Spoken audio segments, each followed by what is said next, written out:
এই জন্য দেখবেন যে আমার প্রত্যেকটা বক্তব্যে প্রধান উপদেষ্টার সামনের বক্তব্য আমি উচ্চারণ করেছি 1947, আমি বলেছি 1947, এবং প্রায় সব বক্তব্যে পাবেন। কেন? আপনারা আজকের যে মানচিত্রের উপর আছেন এই মানচিত্র কিন্তু 71-এর নয়, এই মানচিত্র 47-এ পাওয়া মানচিত্র। তাহলে মানচিত্রের ইতিহাসকে যদি আপনি অস্বীকার করেন, মানচিত্রের অস্তিত্বকে অস্বীকার করে বসবেন, তাহলে মানচিত্রের ইতিহাসকে অস্বীকার করা, মানচিত্রের অস্তিত্বকে অস্বীকার করা, তাহলে অবশ্যই এই মানচিত্রের ইতিহাসকে আপনাকে স্বীকৃতি দিতে হবে। 47-এর ইতিহাস কিসের ইতিহাস? 190 বছর ব্রিটিশ বিরোধী জিহাদের ইতিহাস, 190 বছর। পলাশির আম্রকানন মুর্শিদাবাদে এই বাংলার যে পতন হলো ব্রিটিশদের কাছে 1757 থেকে 1947, এই দীর্ঘ সময়ের ইতিহাসকে আপনি বাদ দিতে পারেন না। হাজী শরীয়তুল্লাহ মীর নেসার আলী তিতুমির, আপনাদের বগুড়ার গাবতলীও তো, গাবতলীর সন্ধ্যাবাড়িও ছিল জিহাদের কেন্দ্র, ব্রিটিশ বিরোধী জিহাদের কেন্দ্র। তাহলে আপনি যদি গাবতলীর মানুষ যদি বলে আমার 1971-এ জন্ম, তাহলে তো এটা মিথ্যা কথা। তাহলে ওই গাবতলীর সন্ধ্যাবাড়ির আপনাদেরই বাপ দাদা আজ থেকে 200 বছর আগে ব্রিটিশদের বিরুদ্ধে জিহাদ করেছে, ওটাকে আপনি বহন করবেন না? ওটাকে আপনি রক্ষা করবেন না? নিজের মধ্যে ধারণ করবেন না? অবশ্যই ধারণ করতে হবে, নাহলে আপনি জাতি হিসেবে মানসিকভাবে, ঐতিহাসিকভাবে, রাজনৈতিক বয়ানে গোলাম হয়ে যাবেন।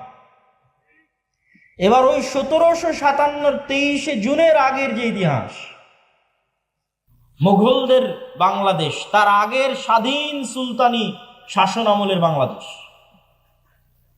মুঘলদের আগের অংশ হচ্ছে স্বাধীন সুলতানি শাসন আমল। স্বাধীন সুলতানি শাসন আমল কোনটা? যেই সময়ে রাজধানী ছিল মুর্শিদাবাদ, মালদা, রাজশাহী, চাঁপানবাবগঞ্জ, গৌড়, তৎকালীন ভাষায় বলা হয়েছে গৌড়। এই জন্য সব পুরাতন মসজিদ দেখবেন ওই বেল্টে প্রচুর পরিমাণে আছে। সোনা মসজিদ আছে, বাঘা মসজিদ আছে, কুসুম্বা মসজিদ আছে, আরো কত অসংখ্য পুরাতন মসজিদ আছে 500 বছর আগের। ওই অঞ্চলগুলো ঘুরতে গেলে দেখতে পাবেন। আর বাংলাদেশ বর্ডার ক্রস করে মালদার গৌড় রোডে প্রবেশ করলে তো আরো শত শত মসজিদ আছে, ছোট আদিনা, বড় আদিনা, এগুলো সব ওই সময়কার রাজধানী। আর মুঘলদের রাজধানী হচ্ছে ঢাকা। তাহলে এই দীর্ঘ 1000 বছরের ইতিহাসকে যদি বাদ দেন, জাতি হিসেবে আপনি মৃত্যুবরণ করবেন। আর 1971 বা 1947-এর পরে বাংলাদেশের মানুষকে বারবার বিভক্ত করার চেষ্টা করা হয়েছে। বাংলাদেশের মানুষকে কি দিয়ে বিভক্ত করা হয়েছে? 3টা পরিভাষা দিয়ে বাংলাদেশের মানুষকে বিভক্ত করা হয়েছে রাজনৈতিকভাবে। এই রাজনৈতিক বিভক্তি থেকে বের হয়ে আসতে হবে। অন্য আর যে কোনো বিষয়ে রাজনীতি চলতে পারে, কিন্তু এই বিষয়গুলো নিয়ে রাজনীতি করতে দেওয়া যাবে। এটা যে রাজনৈতিক সচেতনতা। 47-এ দেশ স্বাধীন হওয়ার পর বাঙালি জাতীয়তাবাদের নামে বাংলাদেশের মানুষের মধ্যে বিভেদ তৈরি করা হয়েছে। বলে যে আরে তুমি পরে মুসলিম, আগে বাঙালি। বাঙালি জাতীয়তাবাদকে মহান করা, বাঙালি জাতীয়তাবাদকে মহান করতে গিয়ে পহেলা বৈশাখের কালচার থেকে শুরু করে যত বাঙালি কালচার আছে সেই কালচারগুলোকে মহান করে যে না আমি বাঙালি। আর এই বাঙালি জাতীয়তাবাদকে ইসলামের বিরুদ্ধে দাঁড় করা।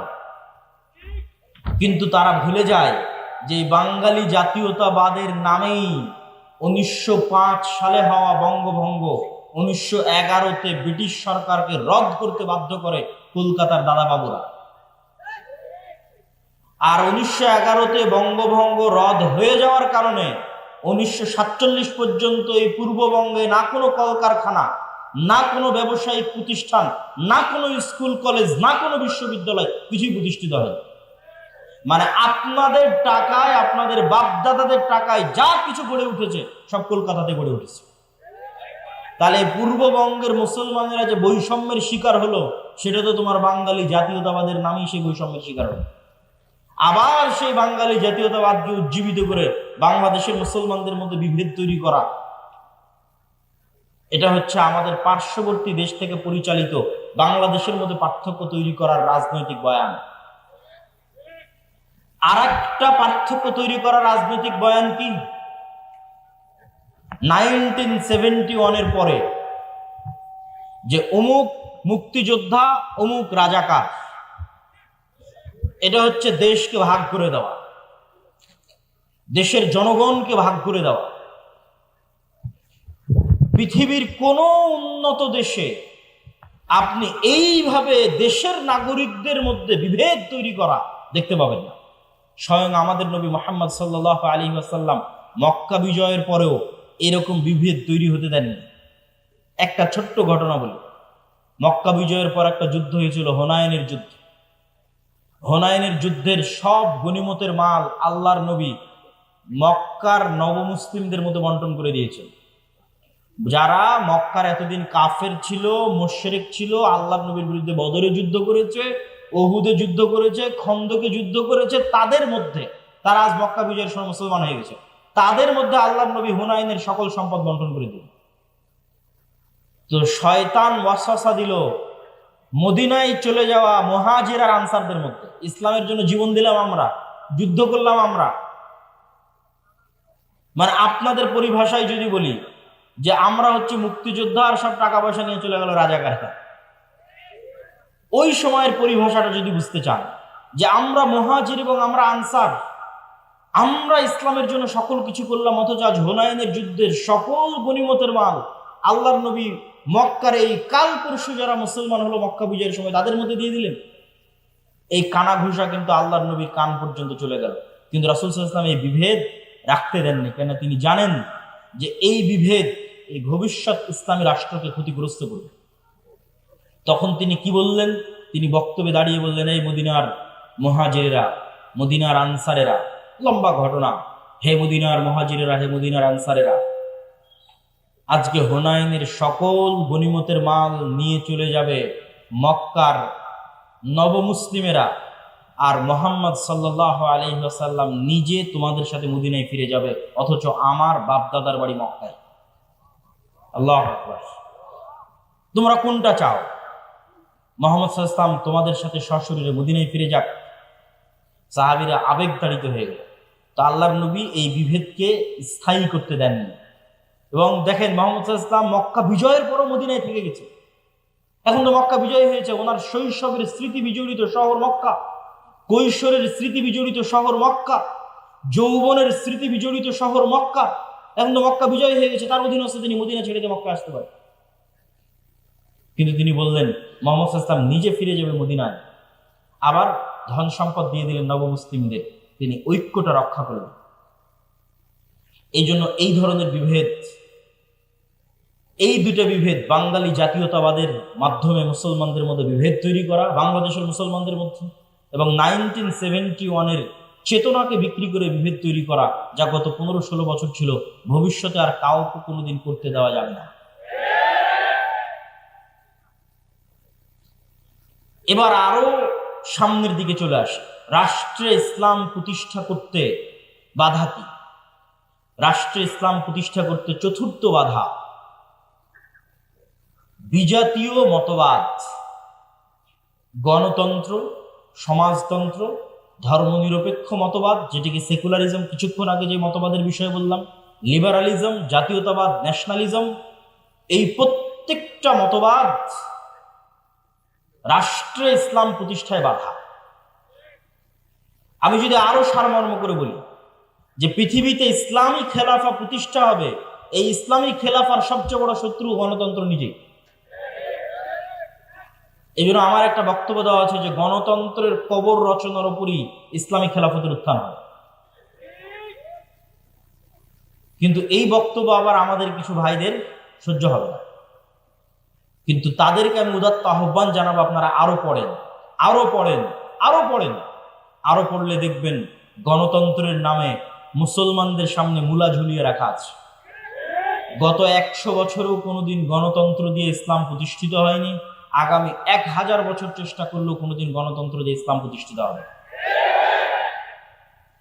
হ্যাঁ, গণতন্ত্র দিয়ে যে ইসলাম প্রতিষ্ঠিত হবে, যদি বলেন যে হ্যাঁ হবেই হবে, তাহলে আমি চ্যালেঞ্জ দিয়ে বলে গেলাম, গণতন্ত্র দিয়ে যে ইসলাম প্রতিষ্ঠিত হবে ওটা বিকৃত ইসলাম, কম্প্রোমাইজড ইসলাম, পূর্ণাঙ্গ ইসলাম নয়।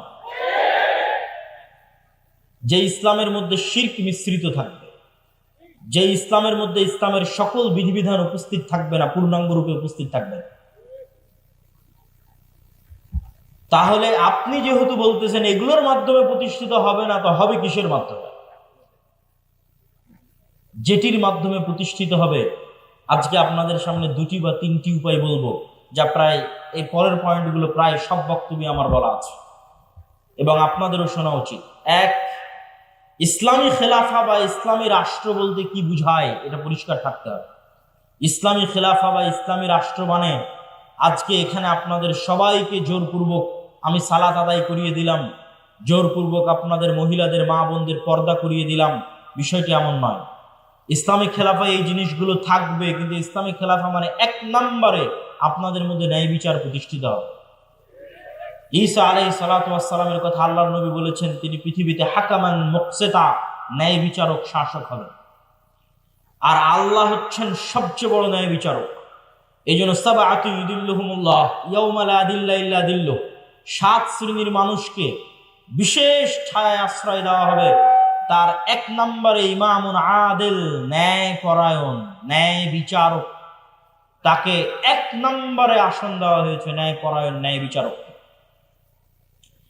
আমাদের মুসলমানদের কাছে এতক্ষণ পর্যন্ত এই আলোচনা আপনাদের কাছে হয়তো মনে হবে আমি কি বলতে চাচ্ছি। আমি যেটি বলতে চাচ্ছি যে রাষ্ট্রে ইসলাম মানে ন্যায় বিচার প্রতিষ্ঠা করা। তো আপনি আমি যদি রাষ্ট্রে ইসলাম প্রতিষ্ঠা করতে চাই, আমাদেরকে সবার আগে ন্যায় পরায়ণ হতে হবে।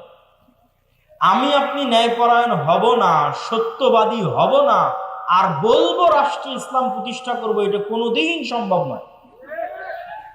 তো আপনি কি বলতে চাচ্ছেন আমরা মুসলমানেরা ন্যায়পরায়ণ নই, সত্যবাদী নই? জি, আমি এটাই বলতে চাচ্ছি আমরা মুসলমানেরা নামাজি, আমরা মুসলমানেরা হাজি, আমরা মুসলমানেরা দানবীর। বাহ্যিক ইসলামের যত বিধিবিধান আছে প্রত্যেকটা বিধিবিধান মানতে আমরা এক নম্বরে আছি। যেমন আজকের জালসা সম্মেলনে এসেছেন কোরআন এবং দ্বীনের কথা শুনতে, এটা অনেক বড় একটা গুণ। অবশ্যই আপনি নেকি পাওয়ার নিয়েতে এসেছেন, কিন্তু দেখবেন এই জালসার প্যান্ডেল থেকে মোবাইল চুরি হয়ে গেছে, দেখবেন মসজিদ থেকে স্যান্ডেল চুরি হয়ে গেছে। তাহলে জাতিগতভাবে আমার এবং আপনার মধ্যে কোনটার অভাব?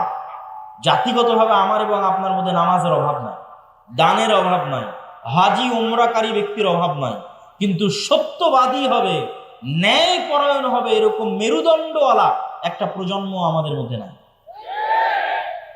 আপনি আমাকে যদি এখন রাষ্ট্রপ্রধান করে দেন, আমিও বাংলাদেশ চালাতে পারবো না, কারণ বাংলাদেশের প্রত্যেকটা সেক্টরে দুর্নীতি আছে।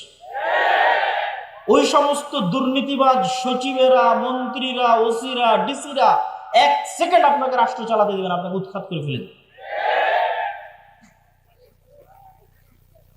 তাহলে আপনি এরকম দুর্নীতিগ্রস্ত একটা কাঠামোর মধ্যে বলবেন আমি ইসলাম প্রতিষ্ঠা করব? আপনাকে একদল সৎ ন্যায়পরায়ণ প্রজন্ম আগে নিয়ে আসতে হবে। যে সৎ ন্যায়পরায়ণ প্রজন্ম টাকার কাছে বিক্রি হবে, চাপের কাছে বিক্রি হবে, তার দায়িত্বের আমানত রক্ষা করবে মৃত্যু হয়ে গেল। এটা হচ্ছে সৎ এবং ন্যায়পরায়ণ। এতক্ষণ হয়তো রাষ্ট্রীয় পর্যায়ে বললাম, এই জন্য আপনারা খুব ঠিক ঠিক বললেন। আমাদের ব্যক্তিগত জীবনে যদি আসি, তাহলে কি হবে দেখেন।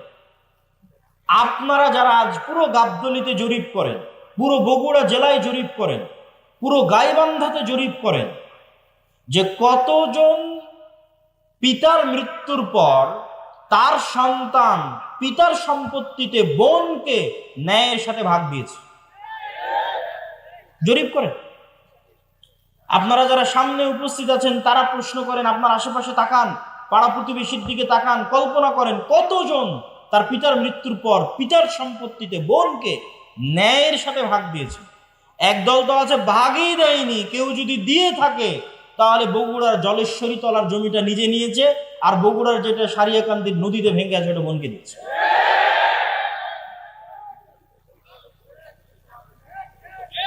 তাহলে আপনি ন্যায়পরায়ণ নন, সত্যবাদী নন, কিন্তু আপনি নামাজি, আপনি হাজি, আপনি উমরাকারী, আপনি দানবীর। তাহলে আপনাকে দিয়ে কখনোই আল্লাহ সুবহানাহু ওয়া তাআলা রাষ্ট্রে ইসলাম প্রতিষ্ঠা করবেন না। কেননা আপনি রাষ্ট্রে ইসলাম প্রতিষ্ঠার যোগ্য নন। রাষ্ট্রে ইসলাম প্রতিষ্ঠা করার 1 নাম্বার শর্তই হচ্ছে আপনাকে ন্যায়পরায়ণ হতে হবে।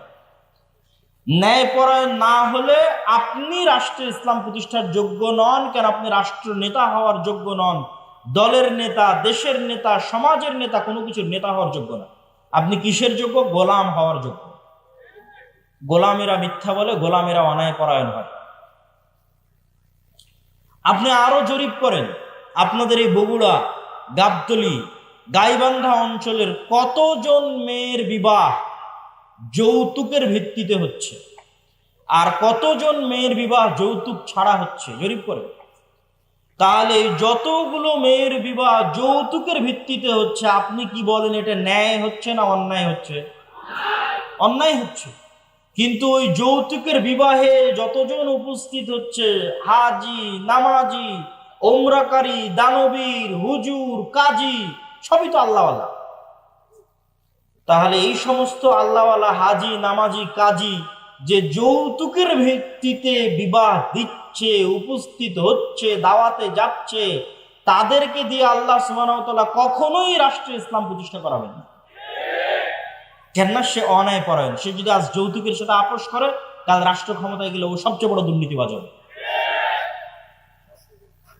মানে আমাদের মধ্যে যতজন উপস্থিত আছে, যারা বোনকে পিতার সম্পত্তিতে ভাগ দেয়নি, যারা মেয়েকে বিবাহ করেছে যৌতুক এবং ডিমান্ডের ভিত্তিতে, এবং এই ধরনের মানুষের সাথে সম্পৃক্ত, অন্যায়ের সাথে জড়িত আছে, এরা যদি রাষ্ট্র ক্ষমতায় যায় তো গত 16 বছর যা টাকা পাচার হয়েছে এরা তার চেয়ে বেশি করবে।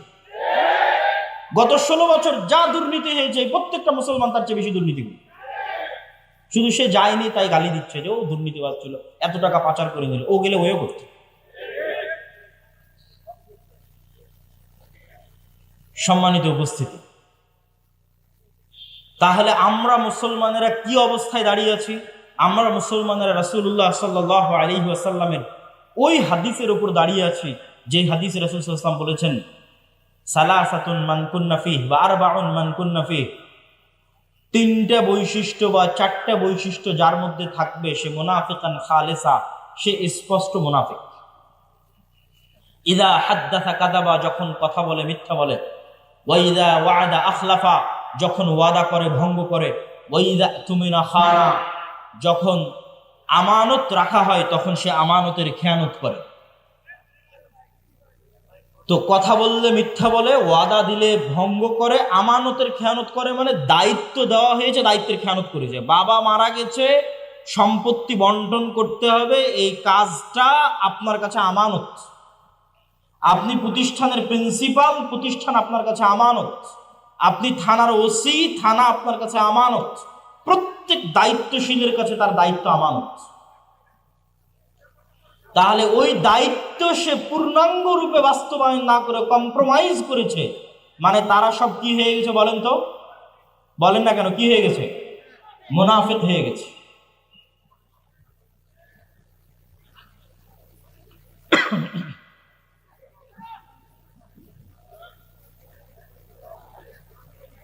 না মাইকের সমস্যা নেই, একটু থাম।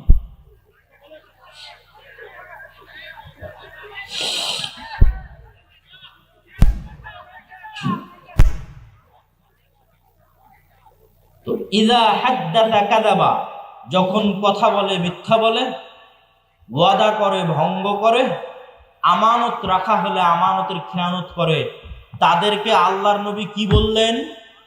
একটু জোরে বলতে হবে, কি বললেন? মুনাফিক। তার মানে পিতার সম্পত্তিতে বোনকে ভাগ দেয়নি যে সে কি? একটু কথা বলতে হবে, সে কি? মুনাফিক। যৌতুকের ভিত্তিতে বিবাহ করেছে যে সে কি? মুনাফিক। তাহলে এই সমস্ত মুনাফিকদের দিয়ে আপনি তাহলে প্রশ্নের পরের প্রশ্ন আসবে, এই সমস্ত মুনাফিকেরা নামাজ পড়ছে কেন? এই সমস্ত মুনাফিকেরা দান করে কেন? এই সমস্ত মুনাফিকেরা তাহাজ্জুদের সালাত আদায় করে কেন? কেননা গত 16 বছরে এমনও ছিল প্রশ্ন ফাঁসের টাকা আল্লাহর রাস্তায় দান করেছে। তাহলে আল্লাহর নবীর কথা অনুযায়ী সে মুনাফিক, কেননা প্রশ্ন ফাঁস তার আমানত, প্রশ্ন রক্ষা করা আমানত ছিল, খেয়ানত করেছে। আল্লাহর নবী বলছেন ও মুনাফিক, খাঁটি মুনাফিক। তো খাঁটি মুনাফিক কেন দান করছে? গত 16 বছর এমনও ছিল যে সবচেয়ে বড় দুর্নীতিবাজ সেও নাকি তাহাজ্জুদের সালাত আদায় করে, সবচেয়ে বড় খুনি সেও নাকি তাহাজ্জুদের সালাত আদায় করে। তাহলে সে যদি খুনি হয়, দুর্নীতিবাজ হয়, মিথ্যুক হয়, তাহলে সে তো মুনাফিক। শত OC, DC, SP, AC land, sub registrar সারা দিন ঘুষের লেনদেন করতেছে, 24 ঘন্টা ঘুষের লেনদেন করতেছে, তারা তার দায়িত্বে খেয়ানত করতেছে। তো দায়িত্বে খেয়ানত করার কারণে আল্লাহর নবীর ভাষা অনুযায়ী সে কি? মুনাফিক। কিন্তু এরা সবাই তো হজ করে এসেছে, উমরা করে এসেছে, নামাজ পড়েছে, মসজিদ মাদ্রাসার সভাপতি, প্রধান অতিথি, বিশেষ অতিথি, কি না সবকিছুতে আছে। তাহলে কেন দিনী কার্যক্রম? মূলত তারা তাদের মুনাফিকি ঢাকতে আল্লাহর রাস্তায় দান করে, মুনাফিকি ঢাকতে হজ উমরা করে, মুনাফিকি ঢাকতে মসজিদে গিয়ে নামাজ পড়ে, কিন্তু আসলে মুনাফিক। কিন্তু মুনাফিকিটা যেন মানুষের সামনে ধরা না পড়ে, ওই মুনাফিকের উপর পর্দা দেওয়ার জন্য মুখে দাড়ি আছে, মাথায় টুপি আছে, নামাজের কড়া আছে, কিন্তু বাস্তবে মুনাফিক। তাহলে কোন মুসলমান স্বাধীন, কোন মুসলমান রাষ্ট্রের দায়িত্ব পাবে, কোন মুসলমান দেশ জাতিকে নেতৃত্ব দিবে? যেই মুসলমান এমত অবস্থায় সালাত আদায় করে যে, এমত অবস্থায় সালাত আদায় করছে যে ওই অবস্থায় সে মিথ্যুকও নয়, দুর্নীতিবাজও নয়, সত্যবাদী, শতভাগ সত্যবাদী, শতভাগ ন্যায়পরায়ণ, এমত অবস্থায় সে সালাত আদায় করছে, ওই সালাতের যে ক্ষমতা, ওই সিয়ামের যে পাওয়ার, ওই হজ, ওই ওমরা, ওই দানের যে পাওয়ার, ওই পাওয়ারেও রাষ্ট্র ক্ষমতায় চলে যায়। ওই পাওয়ার দিয়ে আল্লাহ পৃথিবীতে সব নবী রাসূল পাঠিয়েছেন। পৃথিবীতে আসা প্রত্যেক নবী রাসূল জন্মগত সত্যবাদী, জন্মগত আমানতদার, জন্মগত ন্যায়পরায়ণ। আমাদের নবী মুহাম্মদ সাল্লাল্লাহু আলাইহি ওয়াসাল্লামের ক্ষেত্রেও জন্মগত তিনি সত্যবাদী, জন্মগত আমানতদার, জন্মগত ন্যায়পরায়ণ। আবু বকর, ওমর, ওসমান, আলী, এমনকি যে আবু সুফিয়ান রাদিয়াল্লাহু তাআলা আনহুর নাম আমরা শুনি, দীর্ঘদিন যাবৎ মক্কার কাফের কুরাইশ মুশরিকদের নেতৃত্ব দিয়েছেন, তিনিও বাদশাহ হিরাক্লিয়াসের দরবারে দাঁড়িয়ে মিথ্যা বলেন। তখন কাফের ছিলেন, মিথ্যা বলেন কেন? মিথ্যা তাদের অস্তিত্বের মধ্যে ছিল না। আর আমাদের অস্তিত্বের মধ্যে মুসলমানদের অস্তিত্ব চেক করবেন, ইউরোপ আমেরিকায় যত মুসলমান গেছে তাদের অনেকেই, অধিকাংশই, সবাই নয়, যে দেখেন কোথাও না কোথাও মিথ্যা বলছে।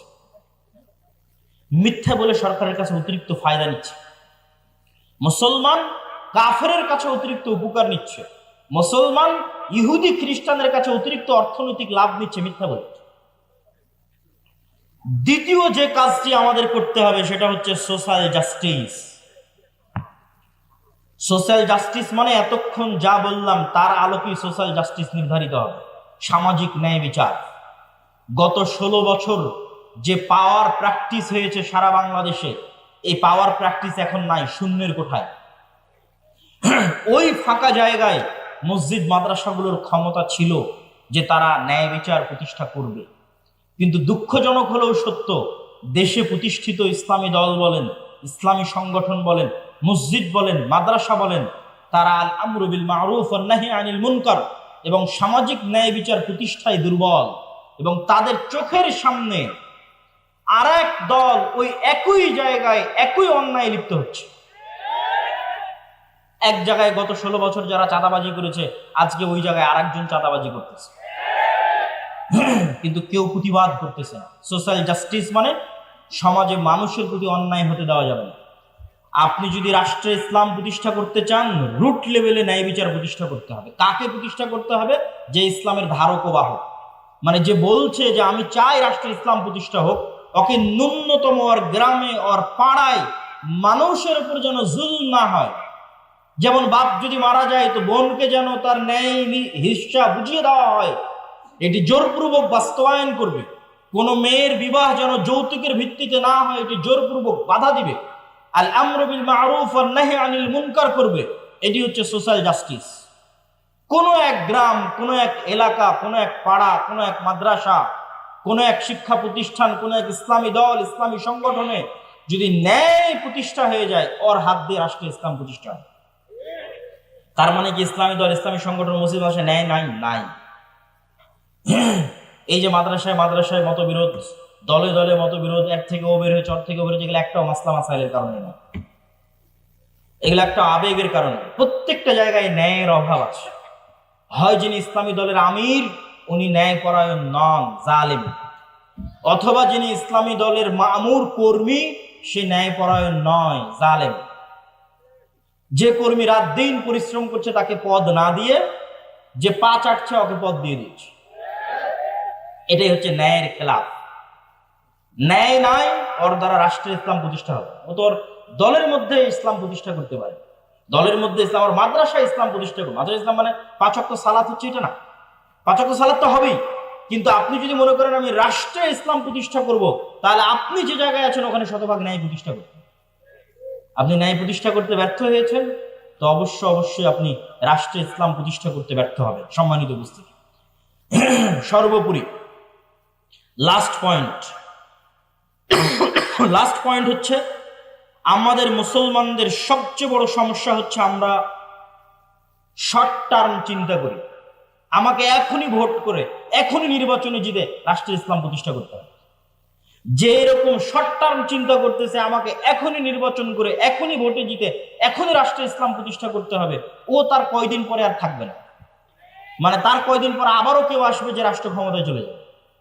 সে যেমন আজ এখনই চলে যাওয়ার চেষ্টা করতেছে, স্থায়ী থাকতে পারবে। তাহলে করতে হবে কি?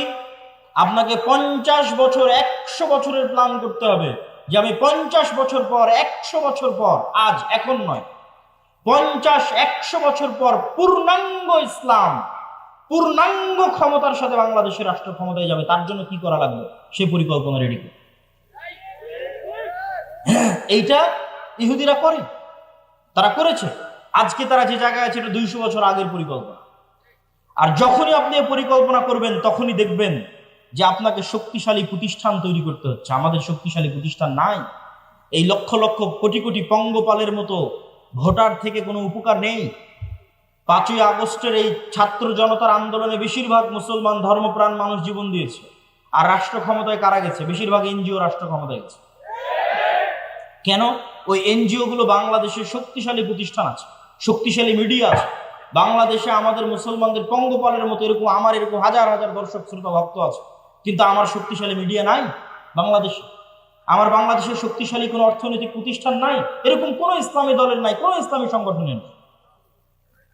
সম্মানিত উপস্থিতি,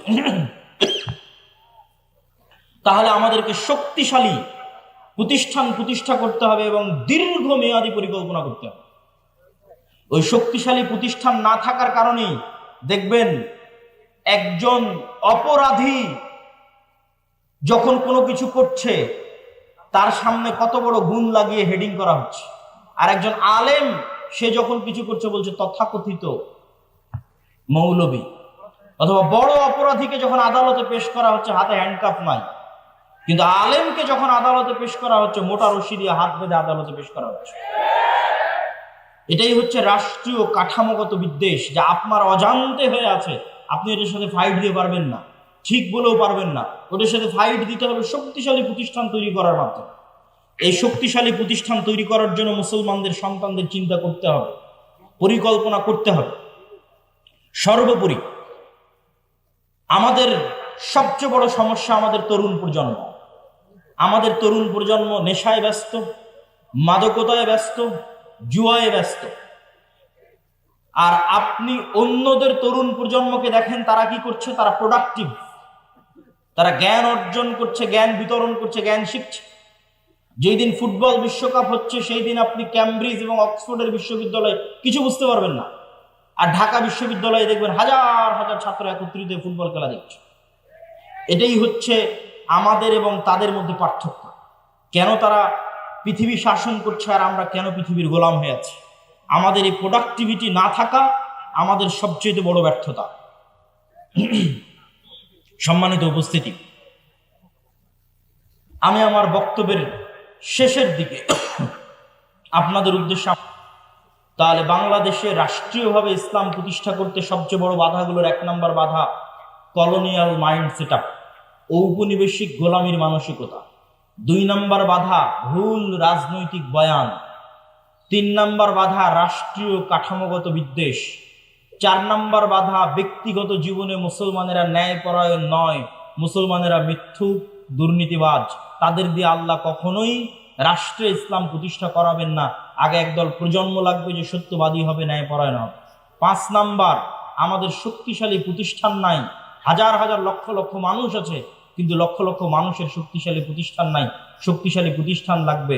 6 নাম্বার, সমাজে সোশ্যাল জাস্টিস, ন্যায় বিচার, নিজ নিজ জায়গা থেকে ন্যায় বিচার প্রতিষ্ঠা করতে হবে, নিজ পরিবারে, নিজ সমাজে, নিজ গ্রামে। তাহলে আল্লাহ একদিন দয়াবান হয়ে আমাকে এবং আপনাকে সেই জায়গায় পৌঁছে দিবেন যেই জায়গায় যাওয়ার আমরা যোগ্য। আমাদের বাপদাদারা যেই জায়গায় ছিল, আমাদের পিতৃপুরুষরা যেই জায়গায় ছিল।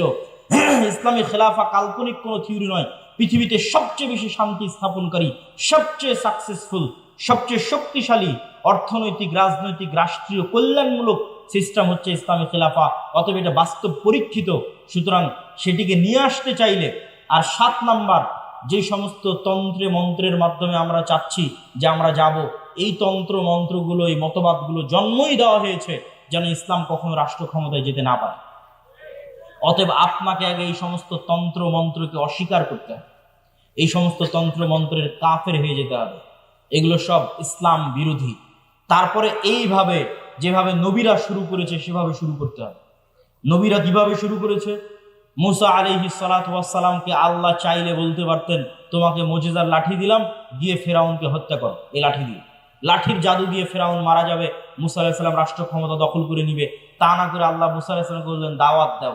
তাও ভদ্র নম্র ভাষায় দাওয়াত দাও। এই দাওয়াত দিতে গিয়ে কি না বিপদে তিনি পড়লেন। কতদিন যাবত এই দাওয়াত দিতে গিয়ে জুলম সহ্য করলেন, অত্যাচার সহ্য করলেন। যে আল্লাহ ইব্রাহিম আলাইহিস সালাতু ওয়াস সালামকে আগুনে পোড়ানো থেকে বাঁচাতে পারেন, সে আল্লাহ চাইলে নমরুদকে তখনই আগুনে পুড়িয়ে দিতে পারেন না? দেননি। সেই নমরুদ কর্তৃক ইব্রাহিম আলাইহিস সালাম মাজলুম হলেন, জুলম সহ্য করলেন, দাওয়াত দিলেন।